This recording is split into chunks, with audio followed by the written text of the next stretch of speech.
The playoffs are here, and you can predict the action all the way to the finals with FanDuel Predicts. Predict the spread, the total points, and even the game-winning moments that make the playoffs. Sign up and get a $25 bonus with FanDuel Predicts. Offered by FanDuel Prediction Markets, LLC, a registered futures commission merchant. 18-plus bonus is non-withdrawable and expires 7 days after receipt. Trading derivatives involves significant risk and may not be suitable for all investors. Manage your activity with their consumer protection tools. Restrictions apply. See terms at FanDuel.com/predicts/bonus-offer-terms. Listen, all you New Yorkers. Taxi.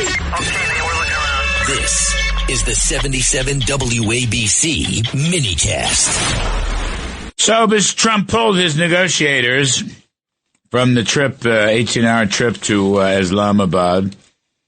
And this Iranian war is rapidly coming to a close, in my view, with the economic blockade. An absolute, we're just choking them off, point by point. Payrolls won't be paid. Gasoline is not available. You can't run a country without gasoline. There's no money, no dollars.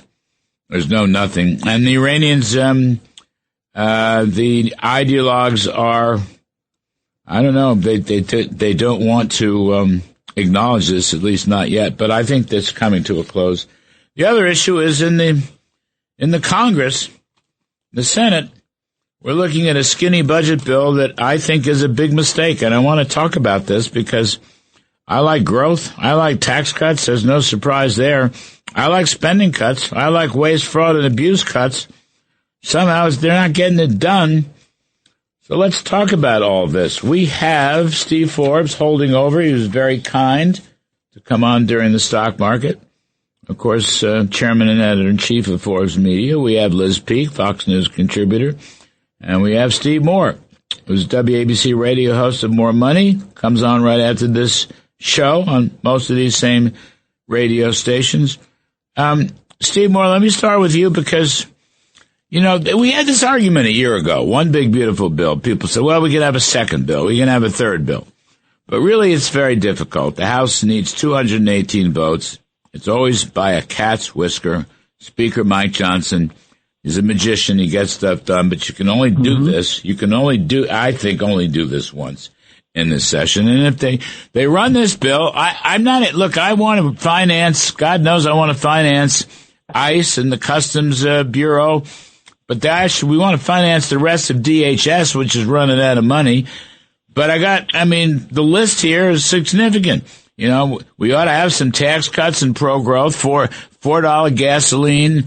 Country doesn't even know I don't know why this is, but the tip poll shows 4 out of 10 think taxes have gone up in the last year. That's very weird. We have all this waste, fraud, and abuse. Emmett Oz doing the Lord's work, Elon Musk and DOGE. The Republicans don't see, and of course the voting rights is so important, even Democrats like that. But so what we have here, I think, is a leadership problem, and I think they're making a strategic mistake, Steve.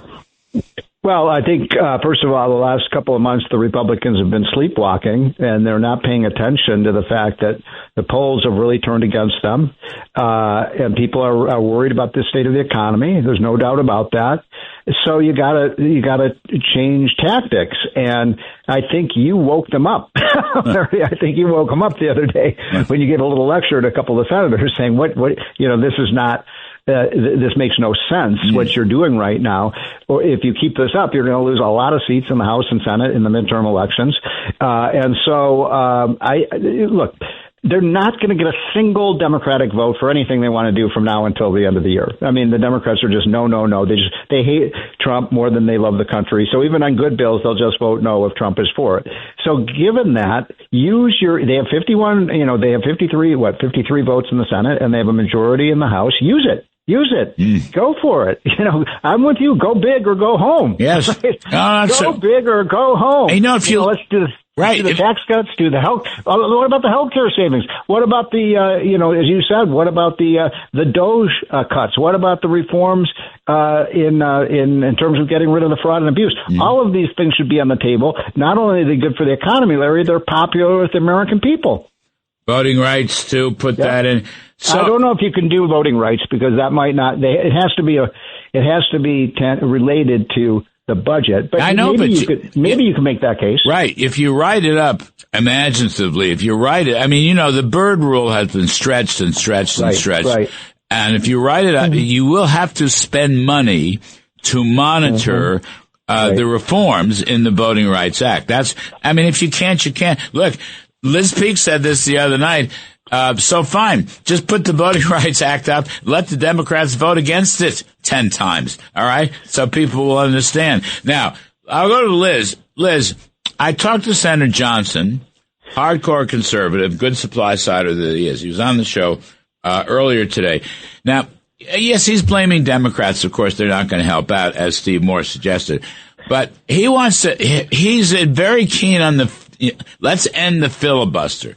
I don't know what I think. If you want to end the filibuster, I don't know what I think about it. I don't. Yeah, I'm not that. But that's not the issue. The issue is a leadership, pro-growth, ambitious, let's have a future agenda of economic growth and so forth. I'm looking for ambitions here. I'm looking for a budget bill that people will vote for because it has a lot of good things in it that'll make the country better. I'm not looking for a little tiny asterisk that no one knows about. I'm looking for something big, Liz. That's what I'm looking for. And by the way, a bill that Republicans can go home and campaign on, Larry. Well, are they really going to get a lot of votes because they actually passed this skinny bill? Here's the reality check, folks. That bill may not even get through the House because a lot of people are saying just what you're saying. This is not good. We need to have, for example, supplemental defense spending. We need to have spending on immigration enforcement, all kinds of stuff that, and the voting rights issues, because right now Republicans really don't have much to campaign on. So I think there was a moment where maybe they were contemplating seriously 2 reconciliation bills. That's no longer the case. I think everyone understands that one is probably good. So I agree with you 100%. I've never understood why the Senate seems scared to death of this. I don't know why.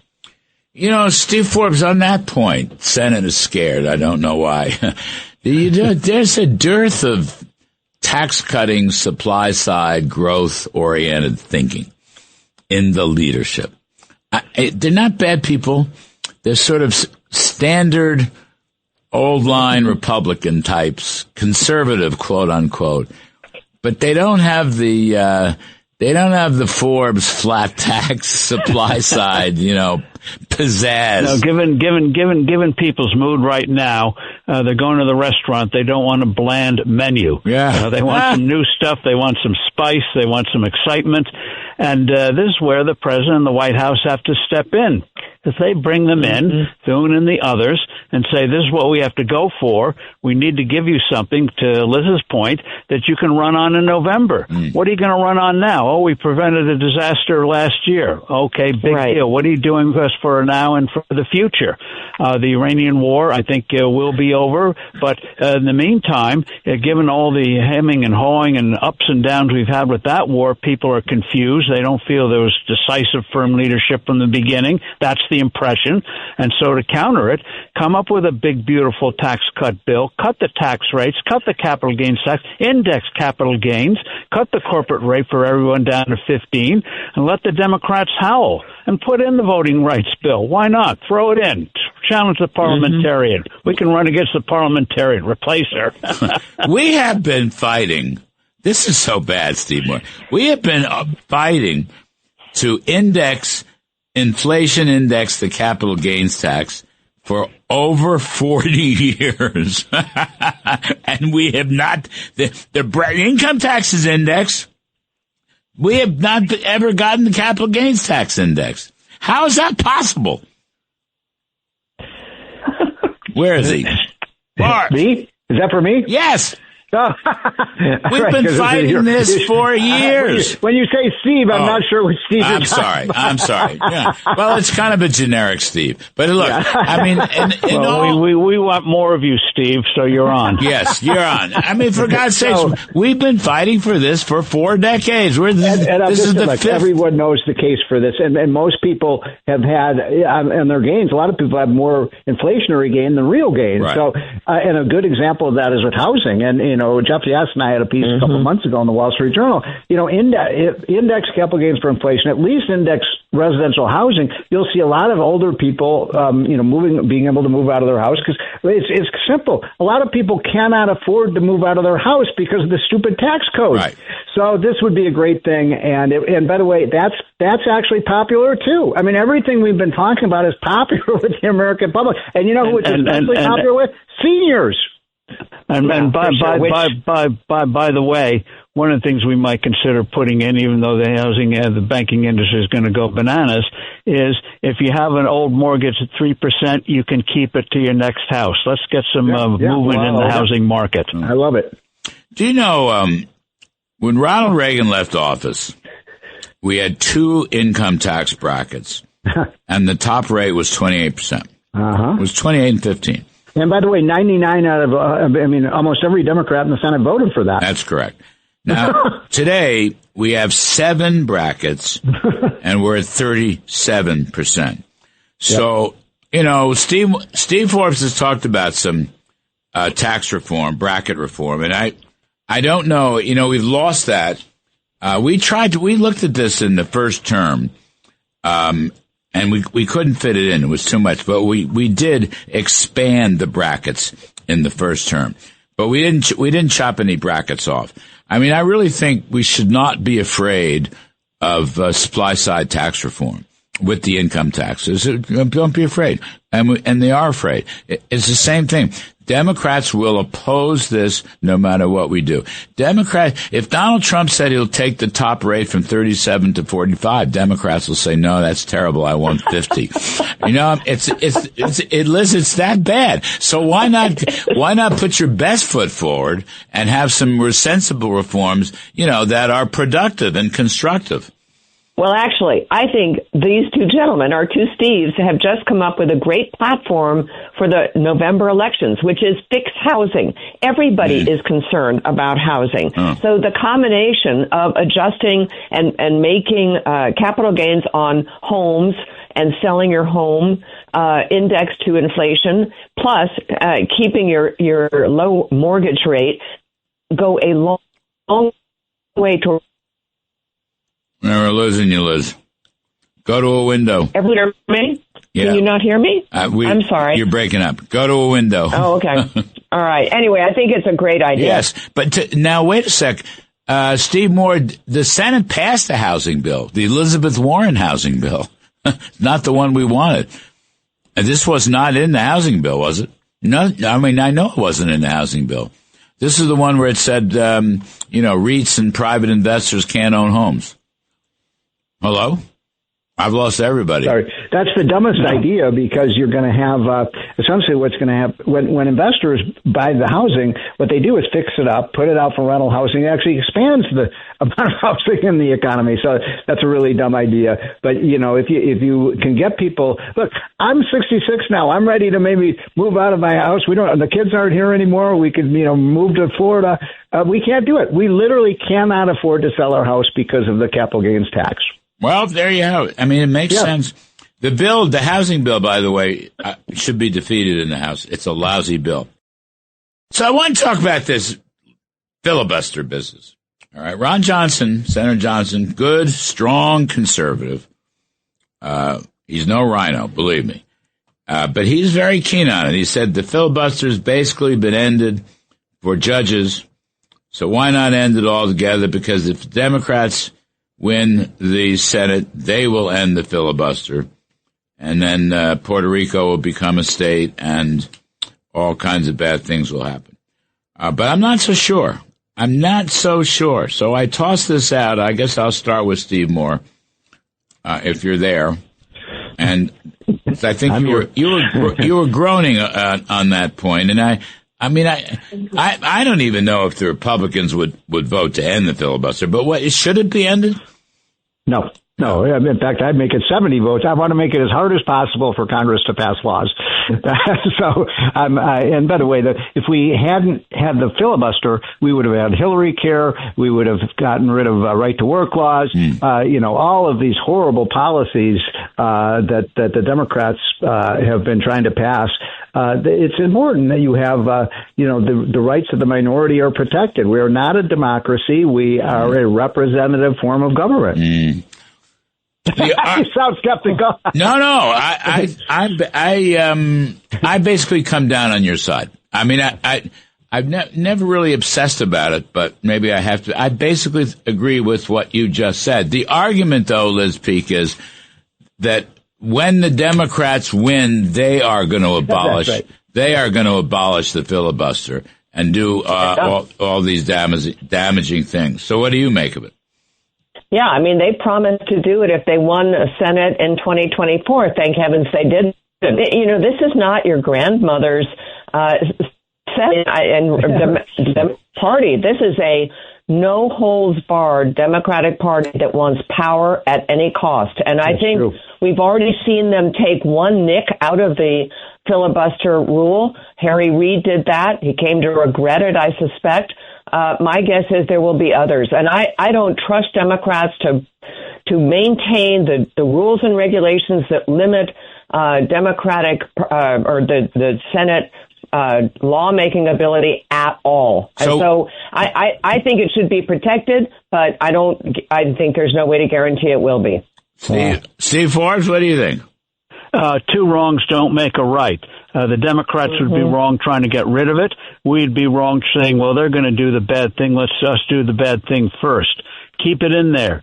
And if they try to do it, we can make issues. Do we really want Washington, D.C. as a state? Do we really want to upend the judiciary in this country? I think when those issues are debated, we win on those issues. Yes. So let's not hand a weapon unnecessarily to the Democrats and say, we're just doing what the Republicans did. No. Hold the line. Yeah, I know. So, and I basically agree with that. So I'm just saying, in the next couple months, instead of obsessing about the filibuster, why don't we just get a pro-growth budget bill? Right. Let's just get that. With 50 votes is all we need, plus J.D. Vance. And send a message to the voters that the Republican Party can lead, knows how to get stuff done, and will help you in your economy as we go along. People are still worried. And one other thing we should do, it won't be part of the reconciliation bill, but a campaign issue is going to be health care. And we should have a pro-patient health care bill, removing the stupid obstacles on health savings accounts. Yes. Put that out there saying if we win, you're going to be in charge of your health care dollars. Yes. And make that an issue and preempt the Democrats who are going to say we want to throw grandma over a cliff. Steve Forbes, Donald Trump said that in the State of the Union. Yeah. The money should go to the people, not the insurance companies. But they haven't followed through with specific proposals. I know they have not. No bill out there. What are they doing? Yeah, there you go. No. What are they doing? That's the key question. That's a very good question, Liz. And whatever happened to Elon Musk and DOGE, where they totaled up hundreds of billions of dollars of waste and fraud, et cetera, et cetera. You got Emmett Oz out there doing the Lord's work, but that doesn't seem to translate. You know what I mean? It's like this stuff, it's ephemeral. It comes and it goes in Republican land. Why don't they just latch on? People would love it if we cut a couple of $100 billion out of the government. They'd love it. And the key thing is not to be seen as taking things away. That Minnesota thing showed you can do a lot of cutting and people will applaud you for doing it because they know the money's being misused, stolen, and everything else. I want to take things away. And by the way, IGs, Inspector Generals, Why not rev them up to start doing what should have been done years ago, piece by piece? There's much meat there. How about the IG for the Federal Reserve? You think he's going to come up with anything? That one.